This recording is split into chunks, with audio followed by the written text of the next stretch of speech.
solving equations level 1. So that means equations that only have one variable involved.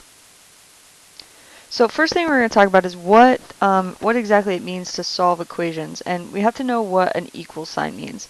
A lot of times we say that an equal sign means the answer. So if I have x equals 4, it means the answer is 4. But that's not really an accurate definition of an equal sign.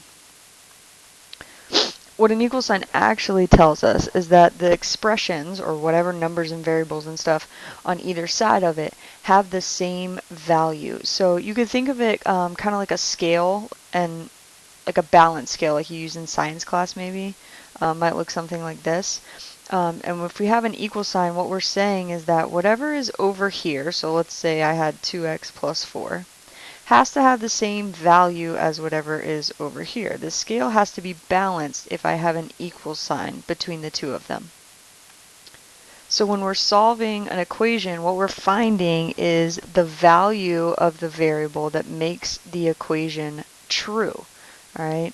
So if I have this same equation, 2x plus 4 equals 16, I want to know what value can I plug in for x so that this side is equal to 16. 2 times something plus 4 equals 16. What is that number? So that this side equals 16 and that side also equals 16.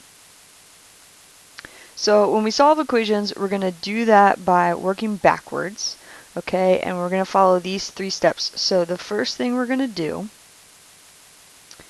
is box the variable term. So what I want you to do is just find where the variable is. So if I'm going to solve this equation, I'm going to find where the variable is, and I'm just going to put a box around that term. Okay, it's sort of just to give you a visual, and it helps to find an idea of what you should do next. So put a box around the variable term, and then we're going to use inverse operations to isolate the variable term. Inverse operations is a fancy way of just saying do the opposite. So outside of this box I have minus 4, I have divided by 7. When I solve, I'm going to do the opposite of those things. Okay, so if I look at this, I have 5x, alright, and I have minus 4 and I have divided by 7. And I'm trying to get that box by itself. And so basically what I'm going to do is I'm going to do the best I can to get the box by itself. And remember that we are working backwards, so this is how you figure out what order to do things in. If I were to put a number in for x, the first thing I would do, if I were to put a number in this box, the first thing I would do is subtract 4 and then divide by 7. So when I solve, I'm going to work backwards, and the first thing I'm going to do is get rid of this 7. So to get rid of divided by 7, I do the opposite. The opposite of dividing is multiplying, so I'm going to multiply by 7. And I'm going to do that on both sides because remember we said that an equal sign means the scale is balanced. So if I do something on one side of the scale, then I have to balance it out on the other side of the scale.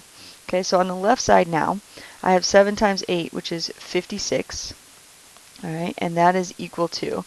And on my right side, these 7s are going to cancel each other out.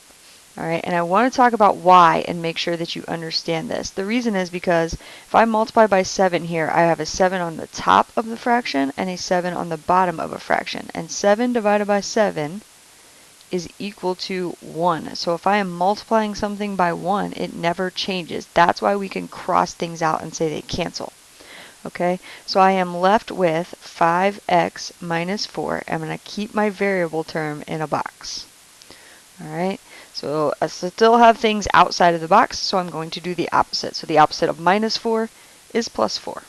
So I'm going to add 4 again to both sides. So this time I have 60 is equal to 5x. Okay, and now because there's nothing left outside of the box, all right, because my 5x was in a box, there's nothing left outside of it. All right, so my last step is just to divide by the coefficient. And it says if necessary, because if all I had left in this box was an x and there was nothing else, then I would be done. But because I have a 5x in this box, I need to get rid of that 5 doing division. So 60 divided by 5 would give me 12. And over here, again, same thing I did up there. My 5 and 5 cancel each other out, and I am left with x. So my solution here is x equals 12. All right, and I left you this big space over here because remember when we talked about taking notes that you were going to write an explanation for each step. I'm not going to do that for you because it needs to be in your words for it to make sense to you.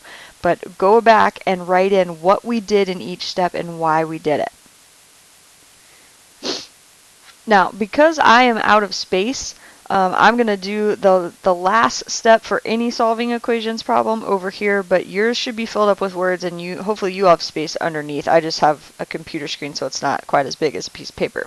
But the last step for any solving equations problem is to check your answer.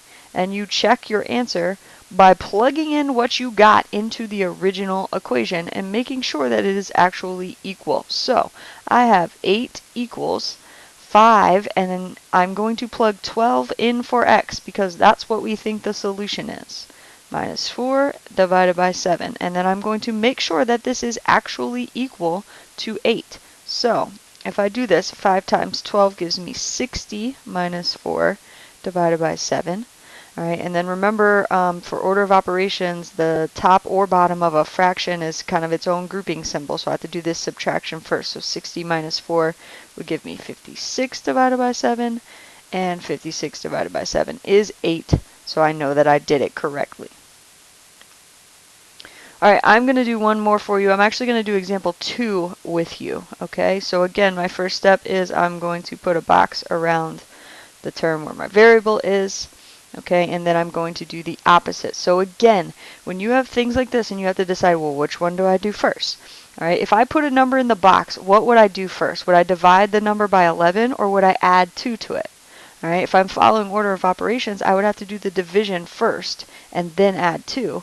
So when we solve, we go backwards. So I'm going to get rid of the 2 first. So I have plus 2 here. So to get rid of this 2, I'm going to subtract 2 from both sides. Okay. Sometimes it may be helpful to draw a line down from your equal sign to keep track of what's on either side. Alright, so if I subtract 2 from this side, 2 minus 2 is 0, so these go away. Alright, and I'm left with a over 11 box, and then negative 3 minus 2 is negative 5. Alright, so I have my box divided by 11. I'm trying to get rid of it. To get rid of division, I have to do multiplication. Alright, 11 times negative 5 is negative 55. And over here, 11 and 11 would cancel out because they're equal to 1. And so I am left with negative 55 equals A. Alright, then I have to check my solution. So I plug in negative 3 is equal to 2 plus A. And I think A is negative 55 divided by 11. And then I follow my order of operations, so negative 3 equals 2 plus negative 55 divided by 11 is negative 5. All right, and 2 plus negative 5 is negative 3. I have the same number on both sides, so I did it right. Okay, what I would like for you to do now is pause here, and I want you to try example 1 on your own and example 3 on your own. All right, so pause and then come back, and I'll show you the worked out solution so you can check and see if you did it right.